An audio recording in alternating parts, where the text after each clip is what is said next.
ብዙ ጊዜ ሰዎች ለሆድ ጡንቻ እንቅስቃሴ ወይንም ያው ወገብ ማቅጠን ሲያስቡ ወደ አእምሯቸው የሚመጣው ምንድን ነው? ከባድ ላብ ማለክለክ እና ያንን የተሰናጠቀ የሆድ ጡንቻ ለማውጣት ሲባል ራስን በግድ ማሰቃየት አይደል? አዎ። የሆነ ነገር ካላመመን ወይም ጡንቻችን ካልተቃጠለ ምንም የሰራን አይመስለንም። ማለት ስፖርት ማለት ከሰውነት ጋር መታገል እንደሆነ አድርገን ነው የምናስበው። ልክ ነህ። ዛሬ በዚህ የጥልቅ ዳሰሳ ዝግጅታችን ላይ የምንመረመረው ሰነድ ግን ይህንን የተለመደ አስተሳሰብ ሙሉ በሙሉ የሚገለብጠው እውነት ነው። ውጤት ለማምጣት የግድ በስቃይ ውስጥ ማለፍ አለብን የሚለውን የተሳሳተው እምነት ሙሉ በሙሉ ይሰብረዋል።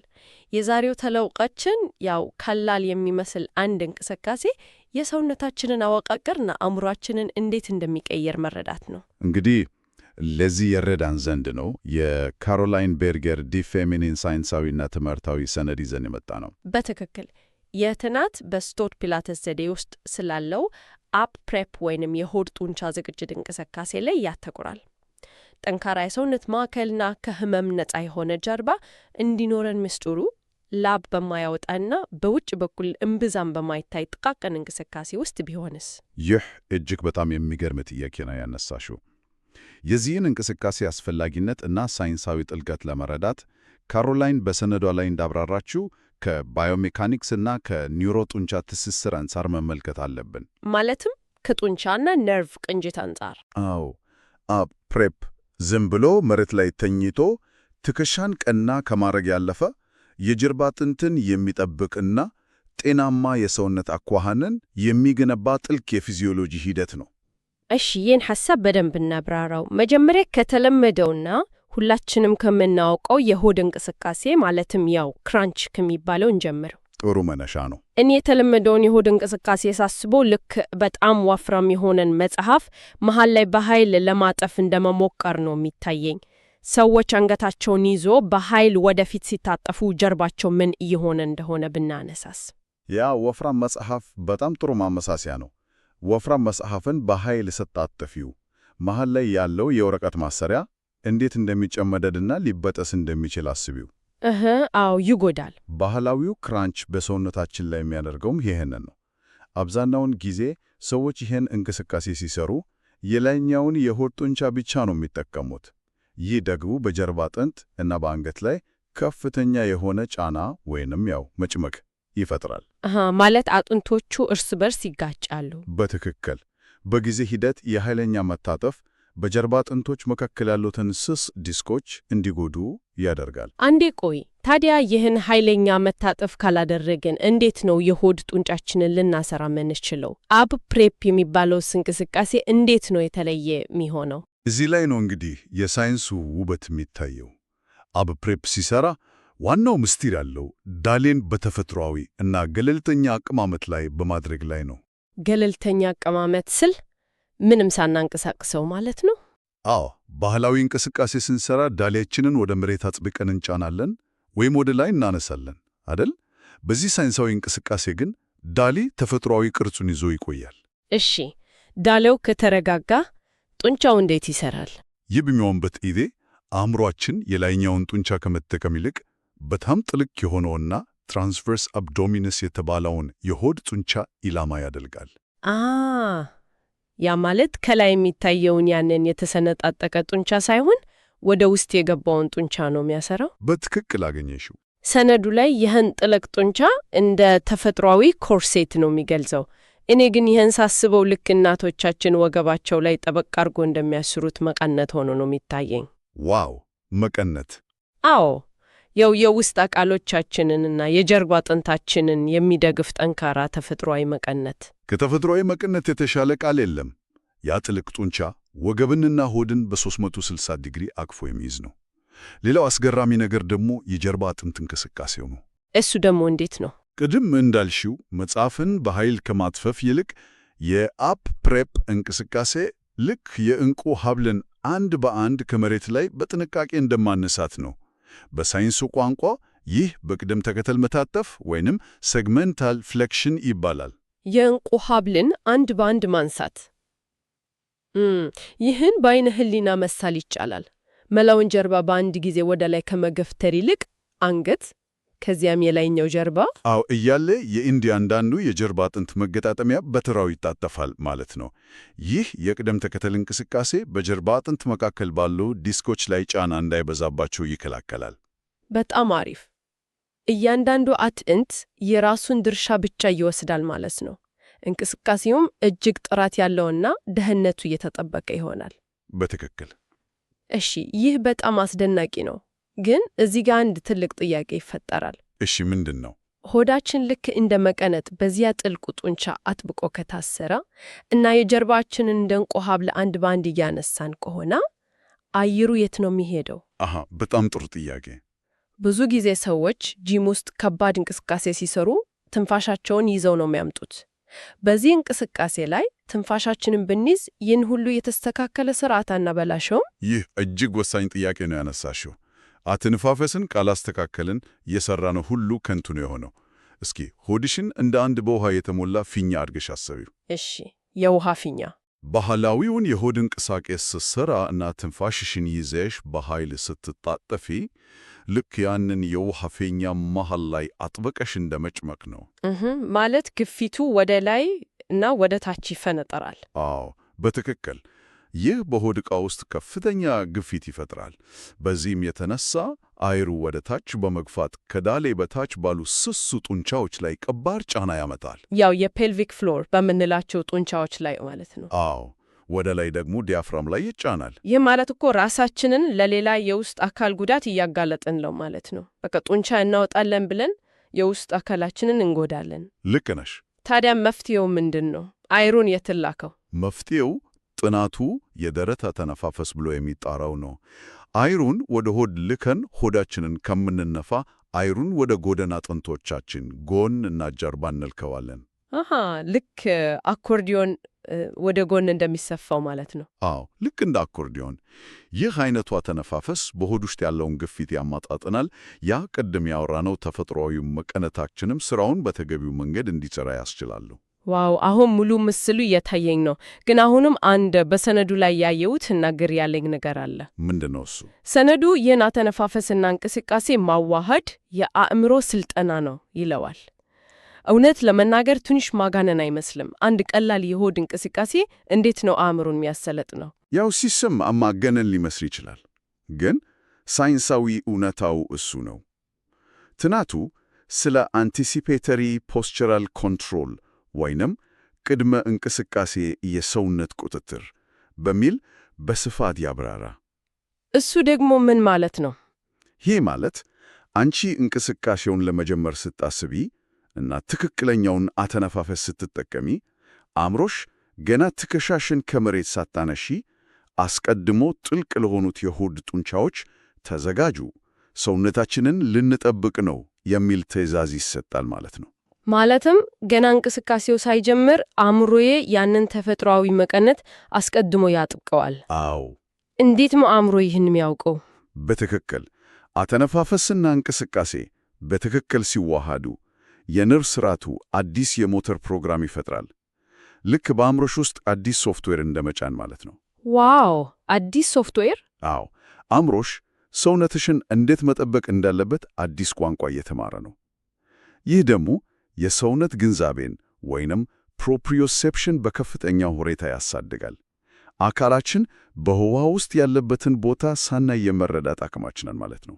ለዚህ ነው እንቅስቃሴው ጡንቻን ከመገንባት አልፎ የአእምሮና የጡንቻን ቅንጅት የሚያሻሽል ስልጠና ነው የሚባለው። አስገራሚ ነው። ውስጣዊው አሰራር ይህን ያህል የተወሳሰበና የተሳሰረ መሆኑን ማወቁ በእውነት ያስደንቃል። በጣም እንጂ። ነገር ግን በስቶት ፒላቴስ ውስጥ የተለያዩ ውጫዊ መሳሪያዎችንም እንመለከታለን። እኛ ይህን ሁሉ ፍጹም የሆነ ውስጣዊ የአእምሮና የሰውነት ጥምረት ካለን እነዚህ መሳሪያዎች ለምን አስፈለጉ? ለጌት ነው ወይስ ሌላ ጥቅም አላቸው? በጭራሽ ለጌት አይደለም። እኔ እነዚህን መሳሪያዎች ሳያቸው ልክ እንደ ዘመናዊ የጂፒኤስ ካርታ ነው የሚመስሉኝ። ጂፒኤስ ለአንድ ጀማሪ አሽከርካሪ ደህንነቱ የተጠበቀውንና ቀላል መንገድ ያሳያል። ልምድ ላለው አሽከርካሪ ደግሞ ጠመዝማዛ እና ከባድ መንገድ ያሳየው ይችላል። አያሳይም? እንግዲህ የጂፒኤስ ሐሳብሽ ጥሩ ሙከራ ነው፣ ግን እውነቱን ለመናገር ጂፒኤስ ትክክለኛ ማመሳሰያ አይሆንም። እንዴ? ለምን? ምክንያቱም ጂፒኤስ መንገድ ብቻ ነው የሚያሳይሽ፣ በአካል አይደግፍሽም። በፒላቴስ ውስጥ ያሉት መሳሪያዎች ግን ከሰውነትሽ ጋር በአካል ይገናኛሉ። ስለዚህ መሳሪያዎችን ልክ ብስክሌት መንዳት ስንማር ከምንጠቀምባቸው ረዳት ጎማዎችና በኋላ ደግሞ ክብደት ካለው የጀርባ ቦርሳ ጋር ብናመሳስላቸው ይሻላል። እሺ፣ እስኪ አብራራልኝ። ረዳት ጎማዎች እንዴት? በሰነዱ ላይ የተጠቀሰውን ፍሌክስ ባንዴ የተባለውን የሚለጠጥ ላስቲክ እንውሰድ። ይህ መሳሪያ ከጀርባ አጥንት ስር በማድረግ በተለይ ለጀማሪዎች ትልቅ ድጋፍ ይሰጣል። ማለትም ልክ እንደ ረዳት ጎማ ማለት ነው? አዎ። የጀርባ አጥንት ተፈጥሯዊ ቅርሱን ወይንም ሎርዶሲሱን እንዳይለቅ እና ወደ መሬት እንዳይጫን ይከላከላል። እንዲሁም የጡንቻን ልፋት በመቀነስ ጀማሪዎች ትክክለኛውን የአእምሮና ጡንቻ ትስስር ላይ ብቻ እንዲያተክሩ ያደርጋል። ቅድም ወዳወራነው ያተነፋፈስና አእምሮ ቅንጅት ላይ ትኩረት እንዲያደርጉ ማለት ነው። በትክክል ሌላ ነገር ላይ ኃይላቸውን እንዳያባክኑ ይረዳ። አሪፍ። ታዲያ እነዚያ ረዳት ጎማዎች የሚወልቁት መቼ ነው? ልምድ ያለው የፒላቴስ ባለሙያስ ምን ይጠቀማል? እሱ ደግሞ ፊትነስ ሰርክል የተባለውን ክብ መሳሪያ ይጠቀማል። ይህ ልክ ብስክሌቱን በደንብ መንዳት ለቻለ ሰው ረዳት ጎማውን አውልቆ ሚዛን የሚፈትን ከባድ ቦርሳ እንደማሽከከም ነው። ማለት ከበድ ይላል። አዎ። ይህን ክብ መሳሪያ በእጅ በመያዝ ወይም በጉልበቶች መካከል በማድረግ ሲሰራ ተጨማሪ ጫናና ሚዛን የመጠበቅ ሥራ ይፈጠራል። ይሄ የትከሻ እና የዳሌት ጡንቻዎችን በበለጠ ያሳትፋል። በተጨማሪም የዚህ ሰነድ አቅራቢ እንደምትለው የእጆች አቀማመጥ ራሱ ትልቅ ለውጥ ያመጣል። የእጅ አቀማመጥ እንዴት? እጅን ከጭንቅላት ጀርባ ማድረግ ለጀማሪዎች፣ አንገትን ሲደግፍ እጅን ደረት ላይ ማጣመር ወይም ወደፊት መዘርጋት ደግሞ የእንቅስቃሴውን የኃይል ማዕከል በመቀየር ክብደቱን ይጨምራል። ይህም ልምድ ላላቸው ሰዎች ትልቅ ፈተና ይሆናል። ስለዚህ ከአንድ ተራ የሚመስል የሆድ እንቅስቃሴ ተነስተን ወደ አተነፋፈስ፣ ወደ አእምሮ ስልጠና እና መሳሪያዎችን ተጠቅሞ እንቅስቃሴውን ወደ ማሻሻል ደረስን። ግን ይህን ሁሉ ጥንቃቄና ትክክለኛነት የምናደርገው ለአንድ አብ ፕሬፕ ለሚባል እንቅስቃሴ ብቻ ነው? አይደለም፣ ከዛም ያልፋል። ለምን ይህን ያህል እንለፋለን ታዲያ? በአጠቃላይ የሰውነት ጤና ላይ ያለው ትልቁ ምስል ምንድን ነው? ትልቁ ምስል የሚጀምረው ይህ እንቅስቃሴ መሰረት መሆኑን በመረዳት ነው። በፒላቴስ ውስጥ እንደ ሮል አፕ እና ሃንድሬድ የመሳሰሉ በጣም ውስብስብ የሆኑ እንቅስቃሴዎች አሉ። አፕ ፕሬፕ ለእነዚህ ሁሉ መሰረት ነው። አሃ፣ ልክ ቋንቋ ለመናገር ፊደልን መማር ግድ እንደሚለው ማለት ነው። አዎ፣ ፊደሉን በትክክል ሳትቀርጪ ድንቅ ግጥም መጻፍ አትችይም። አዎ፣ ትክክለኛ መሰረት ከሌለ ሕንፃው ይፈርሳል የሚባለው ለዚህ ነው። ከዚህ ባለፈ ግን ሰነዱ ላይ ይህ እንቅስቃሴ ክሊኒካዊ ጠቀሜታ እንዳለውም ተጠቅሷል። በተለይ የጀርባ ህመምን ለመከላከል ይረዳል ይላል። አንዴ የጀርባ ህመም የጀመረው ሰው እንዴት ነው እንዲህ ባለ እንቅስቃሴ የሚድነው? እዚህ ላይ ነው እንግዲህ ጥናቱ እጅግ አዲስ ወደሆነ የሕክምና ፍልስፍና የሚወስደን። እንቅስቃሴው የባዮ ሳይኮ ሶሻል ሞዴልን ነው የሚከተለው። አንዴ ቆይ፣ ባዮ ሳይኮ ሶሻል ሞዴል? ሳይንስቶች እንዲህ አይነት ረጃጅም ቃላት በጣም ይወዳሉ እኮ። አዎ በጣም። ግን እስኪ እንበጣጥሰው። ባዮ ማለት ያው አካላችን ወይም ስጋችን ነው። ሳይኮ ማለት ደግሞ አእምሯችን ወይንም ስነ ልቦናችን ነው። ሶሻል ማህበራዊ ህይወታችን ነው። ይህ አንድ ላይ ሲጣመር ምን ማለት ነው? በጣም ጥሩ አድርገሽ ነው የከፋፈልሽው።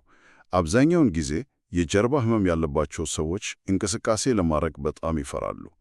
ይህንን ባነሳ ጀርባዬን ያመኛል፣ እንዲህ ብታጠፍ እጎዳለሁ የሚል ፍርሃት አለባቸው። አዎ፣ ያው ህመሙን ስለሚያውቁት። የሳይኮ ወይንም የስነ ልቦናው ክፍል ነው።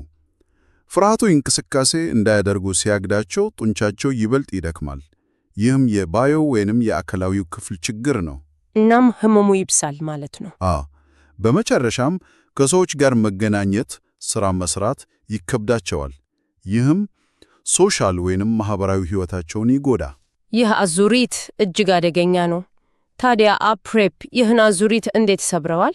ይህ እንቅስቃሴ እጅግ ጥንቃቄ የተሞላበት፣ ደህንነቱ የተጠበቀ እና በአእምሮ የሚመራ ስለሆነ ታካሚዎች በሰውነታቸው ላይ ያላቸውን እምነት መልሰው እንዲገነቡ ያደርጋል። ያለ ህመም መንቀሳቀስ እችላለሁ የሚል መልእክት ወደ አእምሮ ይልቃል። ማለት ፍርሃቱን ያስወግደዋል። በትክክል።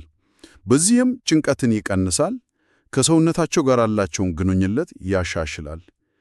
እውነተኛ ጥንካሬ ማለት እኮ በጂም ውስጥ ከባድ ብረት በማንሳት የተገታ ወይን የደነደነ ጡንቻ መገንባት አይደለም። አሃ፣ እንግዲያውስ እውነተኛ ጥንካሬ ምንድን ነው? ጥናቱ አበክሮ እንደሚገልጸው እውነተኛ ጥንካሬ ማለት በአስፈላጊ ጊዜ ሚዛኑን የሚጠብቅ እና እንደ አስፈላጊነቱ መተታተፍ የሚችል የሰውነት ስርዓት መገንባት ነው። ዳይናሚክ ስታቢሊቲ የምንለው ማለት ነው። የሰውነት አካላት እንደ አንድ የተቀናጀ ኦርኬስትራ ሲሰሩ ማለት ነው። ይሄ እኮ አስገራሚ የጤና ፍልስፍና ነው። ካሮላይን ቤርገር ደ ፌሜኒ በሰነዷ ላይ ያስቀመጠችው ሐሳብ አፕሬፕ ከቀላል የሆድ እንቅስቃሴነት አልፎ ጥራት ያለው እንቅስቃሴን፣ የሰውነትን ግንዛቤን እና የጀርባ አጥንት ደህንነትን የሚያረጋግጥ የተሟላ ስርዓት መሆኑን ነው። አዎ፣ በትክክል ጡንቻን ብቻ ሳይሆን አእምሮንም ማሰልጠን እንዲሁም ከሰውነታችን ጋር ጤናማ ግንኙነት መፍጠር ነው። ላብ ከማፍሰስ እና 6000 ጡንቻን ለማውጣት ከመታገል ይልቅ ውስጣዊ ሚዛንን መጠበቅ ይበልጣል ማለት ነው። ያለምንም ጥርጥር እንቅስቃሴን በሳይንሳዊ መንገድ መረዳት እና ተግባራዊ ማድረግ የህይወት ጥራታችንን ከማሰብም በላይ እንዴት እንደሚቀይረው የሚያሳይ ግሩም ማሳያ ነው። ጥንካሬ ከውስጥ ወደ ውጭ የሚመጣ እንጂ ከውጭ ወደ ውስጥ የሚገባ አይደለም። እጅግ በጣም ጥሩ ማጠቃለያ ነው። የዛሬው የጥልቅ ዳሰሳ ዝግጅታችን ወደ ማብቂያው የደረሰ ነው። አሁን ግን ይህን እያዳመጡላኑ የኛ አድማጮች በሙሉ አንድ መላመት ወይንም ጥያቄ ትቼ ማለፍ እፈልጋለሁ። አሁን የዳሰሳ እያዳመጣችሁ ያላችሁበትን የሰውነት አቀማመጥ እስኪ ለአንድ አፍታ አስተውሉ። አዎ፣ እንዴት እንደተቀመጡ ማለት ነው። ቢሮ ወንበር ላይ ጎበጥ ብላችሁ ተቀምጣችሁ ይሆን ይችላል፣ ወይም መኪና እያሽከረከራችሁ አሊያም መንገድ ላይ የተጓዛችሁ። ከዚህ ዛሬ ካወራነው ሳይንሳዊ እንቅስቃሴ ውስጥ 10% እንኳን ማለትም ያንን እንደ መቀነት የሆነ ጥልቅ የሆድ ጡንቻ ማሳተፍ፣ አተነፋፈስን ወደ ደረት ማድረግ እና የጀርባ አጥንትን በአግባቡ መደገፍ በዕለታዊ ሕይወታችን ውስጥ ብንተገበረው ጅም ቤት ሄደን ራሳችንን ማሳቀት ሳያስፈልገን በሕይወታችን ውስጥ ምን ያህል የጀርባና የአንገት ህመሞችን አስቀድመን ልናስወገድ እንችል ይሆን? እያንዳንዳችን ልናስብበት እና በዕለተ ተዕለት ውሏችን ልንተገብረው የሚገባ ትልቅ ጉዳይ ነው። ጤናማ እና ጥራት ያለው እንቅስቃሴ እንመኛለን።